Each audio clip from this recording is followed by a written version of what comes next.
Hello friends, welcome back to our YouTube channel GK with me. तो आज के इस वीडियो में हम पढ़ना स्टार्ट करेंगे CCE यानी कि कॉन्टिन्यूअस एंड कॉम्प्रिहेंसिव इवेल्युएशन। ये आपका टीचिंग एप्टीट्यूड का ही टॉपिक रहने वाला है। ये क्लास 1 सेकेंड रुकिए। तो यहाँ पर ये आपकी टीचिंग एप्टीट्यूड की क्लास रहेगी। ये आपकी शायद 18 to 19 क्लास है। इससे पहले मैंने आपको 17 to 18 क्लासेस जो है टीचिंग एप्टीट्यूड की वो पढ़ा दी हैं। तो अगर मान लो आपने वो क्लासेस नहीं देखी हैं तो आप प्लेलिस्ट बनी हुई है, आप हमारे चैनल पर विजिट करके वो सारी क्लासेस देख सकते हैं। अब ये बात करेंगे हम CCE के टॉपिक की। तो ये आपका मोस्ट इम्पोर्टेंट टॉपिक रहने वाला है क्योंकि इस टॉपिक में से आपके क्वेश्चंस आते हैं। ठीक है, आपको ही कोई भी टीचिंग का एग्जाम देंगे सभी में इस टॉपिक में से क्वेश्चन पूछे जाते हैं। और ये ऐसा टॉपिक होता है जो दिखने में तो बहुत इजी लगता है लेकिन बहुत कंफ्यूजिंग रहता है। हमें इसमें हमेशा कंफ्यूजन बनी रहती है कि हमें इसमें क्या पढ़ लेना है। तो आप इस क्लास को लास्ट तक देखना, बहुत ज्यादा यूजफुल रहने वाली है। चाहे ये ज्यादा देर की आपकी क्लास भी नहीं रहेगी बट ये आपके लिए बहुत इंपॉर्टेंट रहेगी। ठीक है, तो इस क्लास को आपको लास्ट तक देखना है, एक भी पॉइंट आपको मिस नहीं करना। सभी पॉइंट्स को आपको आप ध्यान से सुनेंगे क्योंकि मैंने देखा है कि मैं खुद भी जब अपनी प्रिपरेशन करती थी तब मैं भी इनमें कंफ्यूज रहती थी कि पता नहीं एज लर्निंग में क्या होता है, फॉर लर्निंग में क्या होता है, पता नहीं समेटिव असेसमेंट क्या है या फिर फॉर्मेटिव क्या है। तो ये बहुत ईजी सा टॉपिक है, इसको आपको कंफ्यूज नहीं करना है। ठीक है ना, तो आप ध्यान से सुनेंगे तो आप इसको आसानी से कवर भी कर लेंगे। तो अब आपका ज्यादा टाइम नहीं लेंगे और हम इस टॉपिक को स्टार्ट कर देते हैं। तो सबसे पहले मैंने जैसा कि आपको पता है लिखा है ऊपर CCE। तो अगर हम ये CCE का टॉपिक पढ़ रहे हैं तो हमें इसका पूरा नाम भी पता होना चाहिए, इसका मीनिंग भी पता होना चाहिए कि ये क्या है पढ़ा। ठीक है, तो अगर हम CCE की बात करते हैं तो यहाँ पर अगर हम C की बात करते हैं, C का मतलब है यहाँ पर पहले C का मतलब है कॉन्टिन्यूअस यानी कि जो लगातार चलता रहे, जो सतत हो। तो सतत। इसके बाद सेकंड जो C है इसका मतलब है कॉम्प्रिहेंसिव। कॉम्प्रिहेंसिव का मतलब होता है जो व्यापक होता है, जिसका विस्तार ज्यादा होता है, तो कॉम्प्रिहेंसिव इवेल्युएशन। ठीक है, तो CCE की फुल फॉर्म अगर आपसे पूछी जाती है तो सबसे पहले तो आपको इसकी फुल फॉर्म ही पता होनी चाहिए, कॉन्टिन्यूअस कॉम्प्रिहेंसिव इवेल्युएशन। ठीक है, तो सबसे पहला नाम यही याद रखना है। अगर हिंदी में पूछता है तो हिंदी में इसका नाम होगा सतत व्यापक मूल्यांकन। ठीक है, तो इसका नाम क्या होगा, सतत व्यापक मूल्यांकन, या फिर हम इसे क्या कह देते हैं, कॉन्टिन्यूअस एंड कॉम्प्रिहेंसिव इवेल्युएशन। आ गया समझ में। सबसे पहले आपको CCE का नाम ही अच्छे से याद रखना है, आपको इसमें कंफ्यूज नहीं होना है। क्या पता आपके एग्जाम में स्टैटिक सा क्वेश्चन पूछ ले और सबसे पहले आपसे इसकी फुल फॉर्म ही पूछ ली जाए। तो आपको सबसे पहले CCE के बारे में पता होना चाहिए। तो इसका पूरा नाम क्या है, कॉन्टिन्यूअस एंड कॉम्प्रिहेंसिव इवेल्युएशन। अगर हम CCE के बारे में पढ़ रहे हैं तो उसकी हिस्ट्री के बारे में भी पता होना चाहिए कि ये कंसेप्ट कहाँ से आया, इसको हमें एजुकेशन में ऐड करने की नीड क्यों पड़ी। तो अगर हम इसकी हिस्ट्री की बात करते हैं तो सबसे पहली बार ये जो सुझाव था वो आपकी नेशनल एजुकेशन पॉलिसी थी या फिर नेशनल पॉलिसी ऑफ एजुकेशन 1986 की नीति में इसका सुझाव दिया गया था। तो आपसे पूछा जा सकता है सबसे पहली बार जो इसका सुझाव है वो कहाँ पर दिया गया। आपकी जो नेशनल एजुकेशन पॉलिसी थी 1986 की, उसमें सबसे पहली बार किसका कंसेप्ट दिया गया, उसमें CCE के बारे में बात कही गई या फिर CCE का उसमें सुझाव दिया गया था। इसके बाद है NCF 2005 ने सह शैक्षणिक पर बल दिया। सह शैक्षणिक मतलब NCF आपका जो ये मैंने आपको पढ़ाया था NCF के बारे में, करिकुलम फ्रेमवर्क था आपका ये नेशनल करिकुलम फ्रेमवर्क। इसके बारे में मैंने आपको बताया भी था। फिर मैंने एक NCERT की बुक में से एक फोटो लेकर कम्युनिटी पोस्ट में भी लगाई थी। तो मैंने कहा था कि इसको समझना कितना ज्यादा आसान है। ठीक है ना, तो NCF 2005 जिसको आज तक हम फॉलो करते आ रहे हैं, इसी के आधार पर हम बच्चों को पढ़ाते आ रहे हैं। जितनी भी हमारी NCERT की बुक है वहां पर अगर आप उन बुक्स को खोल कर देखेंगे तो सबसे पहले आपको यही NCF 2005 देखने को मिलेगा।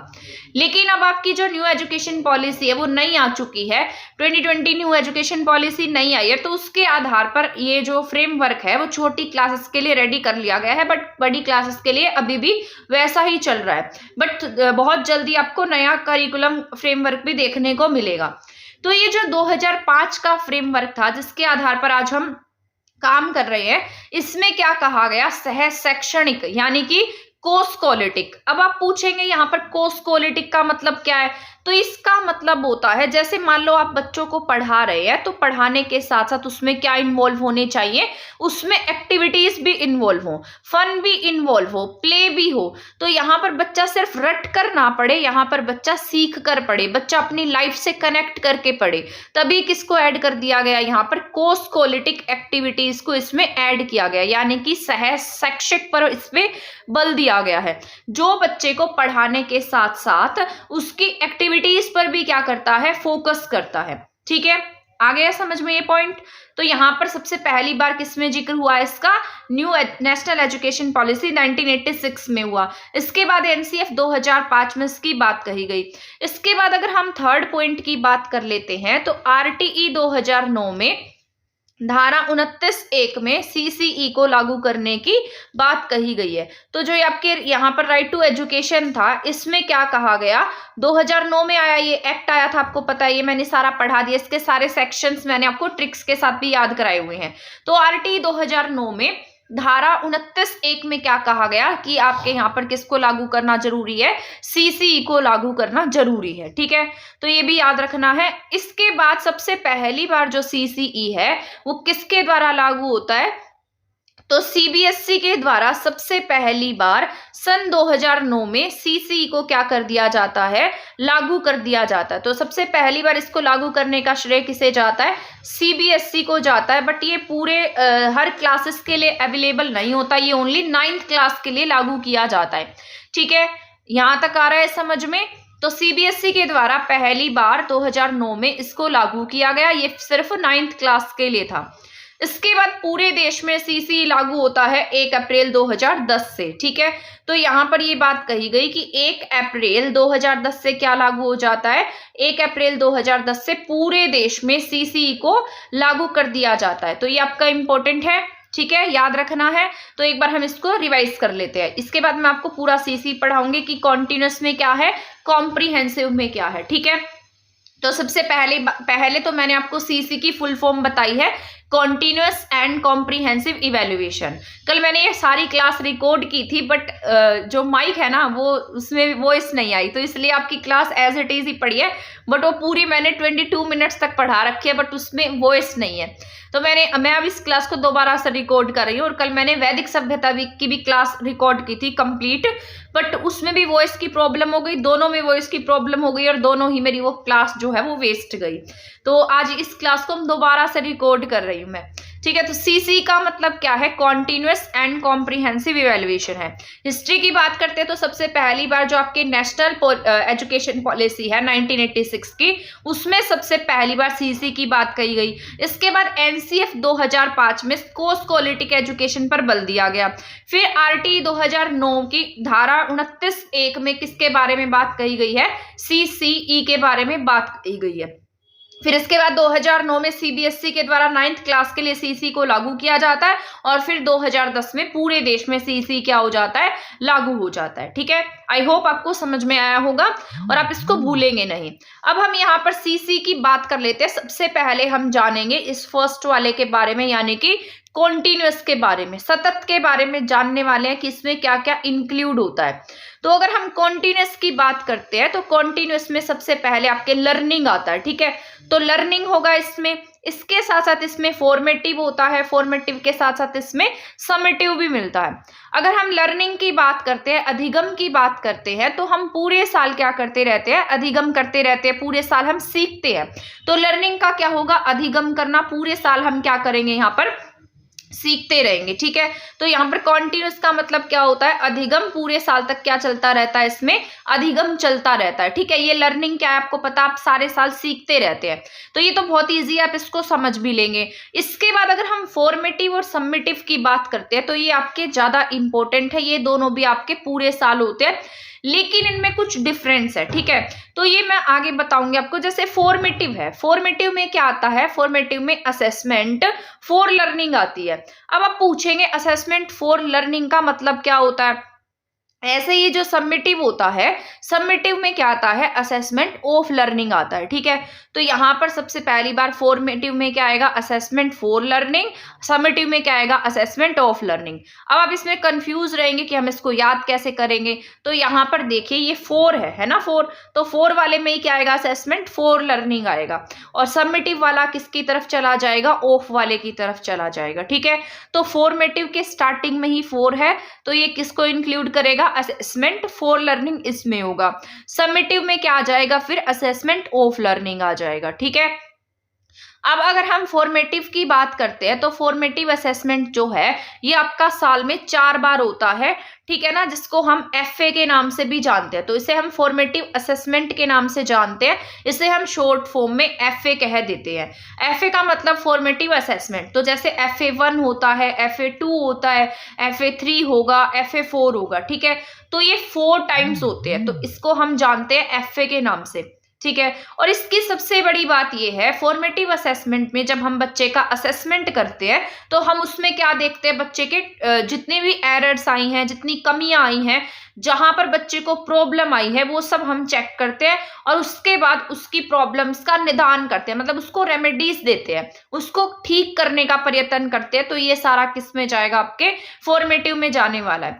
जैसे मान लो आपने बच्चे का टेस्ट लिया, तो आपको पता लग गया कि इसमें बच्चे की ये प्रॉब्लम है, देन आप उसको इंप्रूव कराएंगे, तो ये किसका पार्ट होगा, आपके फॉर्मेटिव का पार्ट होगा, फॉर्मेटिव असेसमेंट का पार्ट होगा। फॉर्मेटिव असेसमेंट में बच्चा क्या कर रहा है, लर्न कर रहा है, मतलब गलतियां करते हुए ही सीख रहा है। ठीक है, इसके अलावा जो आपका समेटिव असेसमेंट है, ये क्या होता है, असेसमेंट ऑफ लर्निंग होता है। असेसमेंट ऑफ लर्निंग में क्या होता है, यहाँ पर सिर्फ मतलब ये एट द एक तरीके का एक जजमेंट होता है जो एंड ऑफ द सेशन किया जाता है, यानी कि जब आपका सेशन खत्म हो जाएगा तब यहाँ पर क्या किया जाएगा, असेसमेंट ऑफ लर्निंग होती है बच्चे की। ठीक है, जैसे आपने देखा होगा कि एनुअल एग्जाम्स होते हैं, उसके बाद जो रिजल्ट आता है वो किस में काउंट कर सकते हैं हम, उसमें हमने क्या यूज किया, असेसमेंट ऑफ लर्निंग का यूज किया है, और वो क्या है, आपके एस्से होते हैं। ठीक है, आपके आसपास बच्चे पढ़ते होंगे, तो आपको एस्से और एफएस के बारे में पता होगा। तो ये एफए जो है ये क्या होता है, ड्यूरिंग, मतलब जब आप ड्यूरिंग लर्निंग होगा, जब हम बच्चे को पढ़ा रहे हैं, तब हम क्या करते हैं, बच्चे का यहाँ पर असेसमेंट करते हैं। लेकिन ये क्या होता है, at the end of the session होता है। तो ऐसे क्वेश्चन जो है वो एग्जाम में आ जाते हैं, और ऐसे ऐसे क्वेश्चंस, ऐसे इस तरीके से जो क्वेश्चन है वो बना कर देता है कि आप उसमें कंफ्यूज हो जाते हैं। तो आपको इनको बहुत अच्छे से समझ लेना है। यहाँ पर जो एफए है, इसमें क्या किया जाता है, बच्चे की जो लर्निंग गैप्स है उनको फाइंड आउट करेंगे कि बच्चे को कहाँ पर सीखने में प्रॉब्लम हो रही है। तो सबसे पहले यहाँ पर क्या फाइंड आउट किए जाएंगे, गैप फाइंड आउट किया जाता है। फिर उसके बाद हम क्या कर देते हैं, बच्चे की प्रॉब्लम्स का निदान करते हैं, यानी कि उनका हम क्या करते हैं, यहाँ पर डायग्नोज कर देते हैं। ठीक है, तो यहाँ पर निदान करते हैं, निदान के बाद हम क्या करते हैं, यहाँ पर डायग्नोज करते हैं, निदान करते हैं। यहाँ पर हम क्या यूज कर सकते हैं एफए में, जैसे हम यहाँ पर टूल्स का यूज कर सकते हैं, टेक्निक्स का यूज कर सकते हैं, या पोर्टफोलियो देख सकते हैं बच्चे का पहले का, जो भी मतलब क्या रहा है, उसने कितना पढ़ा है, ये सब हम चेक कर सकते हैं। अब मान लीजिए यहाँ पर बच्चे ने कोई मिस्टेक्स की है, कुछ एरर्स की हैं, तो हम यहाँ पर उसकी एरर को ठीक कर सकते हैं, या फिर आप ऐसा लगा सकते हैं, आपके टीचिंग मेथड्स में कोई प्रॉब्लम रही होगी, तो आप वहां पर अपने मेथड्स को भी चेंज कर सकते हैं। या फिर आपको ऐसा लगे कि हमें यहाँ पर हमारे टीचिंग लर्निंग मटेरियल बदलने की जरूरत है, तो आप यहाँ पर उनको भी चेंज कर सकते हैं, और उसके थ्रू आप उसको क्या दे सकते हैं, रेमेडीज दे सकते हैं, यानी कि उसकी जो प्रॉब्लम्स थी, जो एरर्स आ रही थी पढ़ते हुए, उनको आप ठीक कर सकते हैं। ठीक है, आई होप आपको यहाँ तक समझ में आया होगा। तो यहाँ पर क्या है, ये कितने टाइम्स होता है, जो एफए होता है ना, ये आपका 4 टाइम्स होगा। जैसे पहली बार FA1, FA2, और इसी के साथ साथ क्या होता है, SA1 होता है। FA1 जो है वो आपका 10 मार्क्स का होगा, FA2 10 मार्क्स का होता है, और SA1 30 मार्क्स का होता है। तो टोटल कितने मार्क्स का हो जाता है, ये 50 मार्क्स का हो जाता है। ऐसे ही आपका जो ये सेकंड वाला होगा, इसमें FA3 होगा, FA4 होगा, और SA2 होगा। ये भी आपका कितने मार्क्स का होगा, 50 मार्क्स का होता है। यहाँ पर हम क्या कर सकते हैं, रेमेडियल टीचिंग कर सकते हैं। तो आपसे ये भी पूछा जा सकता है कि कौन से टाइप के असेसमेंट में हम रेमेडियल टीचिंग कर सकते हैं। तो रेमेडियल टीचिंग किस में होती है, आपके एफए में होती है। ठीक है, इसके बाद यहाँ पर क्या है, ये कंप्लीट अचीवमेंट होता है। यहाँ पर आपका जो लास्ट का जो प्रोग्रेस है वो सब किस में देखी जाती है, एसे में देखी जाती है। ठीक है, तो एसे कितना होगा, यहाँ पर 2 एसे होते हैं 30-30 मार्क्स के, तो ये टोटल कितने परसेंट कवर करेगा, 60% कवर करता है। यहाँ पर क्या होता है, एफए 4 टाइम्स होता है, वो 10-10 मार्क्स का होता है, तो टोटल कितना हो जाएगा आपका 40% वेटेज हो जाएगा। ठीक है, तो ये याद रखना है। यहाँ पर क्या होगा, formative assessment for learning and assessment of learning. तो मैं ऐसी उम्मीद कर रही हूँ आपको ये समझ में आया होगा। एक बार रिवाइज करा दूं, फिर आपको बहुत अच्छे से क्लियर भी हो जाएगा।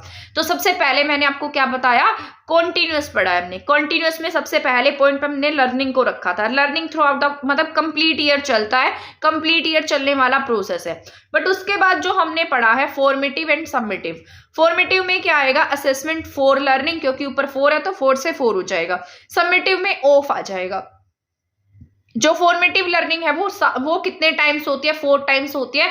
FA1, FA2, FA3, FA4 कितने कितने मार्क्स के होंगे, 10-10 मार्क्स के होंगे। ठीक है, टोटल कितना परसेंट कवर करेंगे, 40% कवर करते हैं। असेसमेंट फॉर लर्निंग में हम क्या कर सकते हैं, यहाँ पर बच्चा लर्निंग का निर्माण करता है, यहाँ पर हम उसे रेमेडीज दे सकते हैं, यहाँ पर हम उसके एरर्स को ठीक करा सकते हैं, टीचिंग लर्निंग मटेरियल का यूज कर सकते हैं, उनमें जो हमारी टेक्निक्स हैं उनको चेंज कर सकते हैं, रेमेडीज दे सकते हैं, रेमेडीज टीचिंग का हम यहाँ पर यूज कर सकते हैं। ठीक है, बट समेटिव में ऐसा नहीं होता है। समेटिव एक टाइप का जजमेंट होता है, अचीवमेंट का टेस्ट होता है, at the end of the session किया जाता है। तो ये किसका पार्ट है, समेटिव का पार्ट है। ठीक है, यहाँ पर हम बच्चे की प्रोग्रेस देखते हैं। और समेटिव असेसमेंट 2 टाइम्स होते हैं, जिसे SA1 एंड SA2 के नाम से जानते हैं, जो टोटल 60% कवर करता है। आई होप यहाँ तक के आपको समझ में आ गई होंगी। ठीक है, आ गया समझ में। इसके बाद चले हम नेक्स्ट पॉइंट पर। ये अब कुछ इंपॉर्टेंट पॉइंट लिखे हैं मैंने। यहाँ बच्चों को ग्रेडिंग दिया गया, मतलब आप पूछेंगे कि जो CCE था उसको लागू करने के पीछे इनका क्या मोटिव क्या रहा था। तो यहाँ पर ये सीधा सा पॉइंट है। पहले हम क्या देते थे, बच्चों को मार्क्स दिया करते थे। मार्क्स देने से क्या होता था, बच्चों के अंदर एक इन्फीरियोरिटी की भावना आ जाती थी कि मेरे इससे मार्क्स कम आए हैं या फिर मैं इससे कम हूं। तो इस तरीके की बच्चे के अंदर भावनाएं आती थी। उन भावनाओं को खत्म करने के लिए ये क्या लेकर आए, ग्रेडिंग सिस्टम लेकर आए, जो किसके तहत आया है, CCE के तहत आया है। ठीक है, इसके अलावा सभी रिटन टेस्ट, जितने भी आप रिटन टेस्ट लेते हैं वो किस में जाते हैं, समेटिव में जाते हैं। मतलब जो रिटन टेस्ट हैं जो लास्ट में एंड ऑफ द सेशन लिए जाते हैं वो किसका पार्ट होते हैं, समेटिव का। लेकिन फॉर्मेटिव असेसमेंट में हम बच्चे की क्या देख सकते हैं, उसकी क्वालिटीज को चेक कर सकते हैं। ठीक है, ये क्या किसको शो करेगा, बच्चे की क्वालिटीज को शो करता है। लेकिन लास्ट का जो रिटन टेस्ट होता है वो क्या दिखाता है, समेटिव असेसमेंट में आता है। FA और SA जो है वो किस तरह चलते रहते हैं, पूरे साल चलते रहते हैं, तभी क्या होते हैं, ये कॉन्टिन्यूअस कहलाते हैं। ठीक है, आई होप आपको ये समझ में आ गया होगा। तो ये था आपका पूरा का पूरा कॉन्टिन्यूअस के बारे में। अब मैं आपको बताने जा रही हूँ कॉम्प्रिहेंसिव के बारे में, जिसका अर्थ होता है व्यापक, यानी कि जिसका दायरा जो होगा वो क्या होगा, बड़ा होगा। तो उसे हम किसके नाम से जानते हैं, कॉम्प्रिहेंसिव के नाम से जानते हैं, जिसमें ऑल राउंड क्या होता है, ऑल राउंड डेवलपमेंट होता है।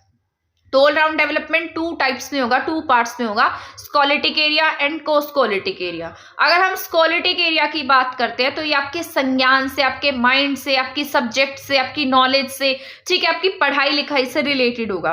तो स्कोलेटिक में क्या आएगा, जो आपका शैक्षणिक क्षेत्र है वो सब किसका हिस्सा होगा, स्कोलेटिक का हिस्सा होगा। तो ये किस में चला जाएगा, आपके स्कोलेटिक एरिया में चला जाएगा।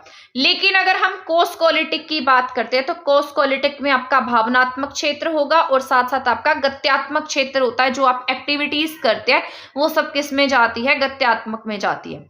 अब स्कोलेटिक की बात कर लेते हैं। जैसे आप FA करते हैं, SA करते हैं, मैथ सीखते हैं, साइंस सीखते हैं, हिंदी सीखते हैं, इन सब का टेस्ट होता है। तो ये सब किस में जाएगा, आपके शैक्षिक क्षेत्र में जाएगा, यानी कि स्कोलेटिक एरिया में जाने वाला है। तो ये याद रखना है, स्कोलेटिक एरिया संज्ञान से रिलेटेड होता है, आपके माइंड से रिलेटेड होता है, इसमें FA होता है, इसमें SA होता है। लेकिन अगर हम कोस्कोलेटिक की बात करते हैं तो कोस्कोलेटिक आपके भावनात्मक और गत्यात्मक क्षेत्र से रिलेटेड होगा, आपकी लाइफ स्किल से रिलेटेड हो सकता है, आपने कितना सीखा है, आपके अंदर कितनी वैल्यूज डेवलप हुई हैं, आप आर्ट्स में, ड्राइंग में, वर्क में, स्पोर्ट्स में, ठीक है, एक्टिविटीज करने में कैसे हैं, आपने बाहर से कितना सीखा है, ये सब किसका हिस्सा होंगे, कोस्कोलेटिक एरिया का हिस्सा होते हैं। तो यहाँ पर कॉस्ट क्वालिटी किस में आता है, लाइफ स्किल्स में, वैल्यूज, आर्ट्स, वर्क, ठीक है, एटीट्यूड कैसा है आपका, आप चीजों को किस तरीके से देखते हैं, आपकी अप्रोच कैसी है, आप को करिकुलर एक्टिविटीज में कितना पार्टिसिपेट कर रहे हैं, ये सब किसका हिस्सा होंगे, आपके कॉस्ट क्वालिटी का हिस्सा होंगे। तो कॉम्प्रिहेंसिव दोनों को ही लेकर चलेगा, कॉम्प्रिहेंसिव में स्कॉलिटिक भी होगा और साथ साथ कोस्ट क्वालिटिक भी रहने वाला है, तो दोनों ही किसका हिस्सा है, आपके कॉम्प्रिहेंसिव का हिस्सा है। तो इसको भूलना नहीं है, आपको अच्छे से याद रखना है, स्कॉलिटिक एरिया भी और इसके साथ साथ आपका जो कोस्ट क्वालिटिक एरिया है वो भी, ठीक है। और ये दोनों किसका पार्ट माने गए हैं, कॉम्प्रिहेंसिव का हिस्सा है। स्कॉलिटिक में FAS से होगा, कॉस्ट क्वालिटिक में आपकी जितनी भी स्किल्स हैं, जो भी चीजें आप बाहर से सीख रहे हैं वो सब किसका हिस्सा है, आपके कोस्ट क्वालिटिक का हिस्सा है।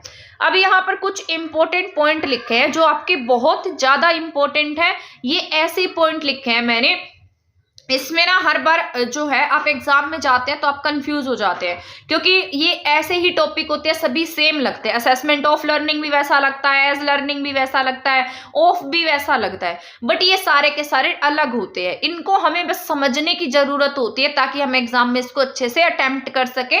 अगर मान लो हमने यहीं पर इसको अच्छे से पढ़ लिया है तो हम इसको एग्जाम में आसानी से क्लियर कर पाएंगे, ठीक है ना। और हमारा क्वेश्चन हमारे जो क्वेश्चन है वो वहां पर गलत भी नहीं होंगे।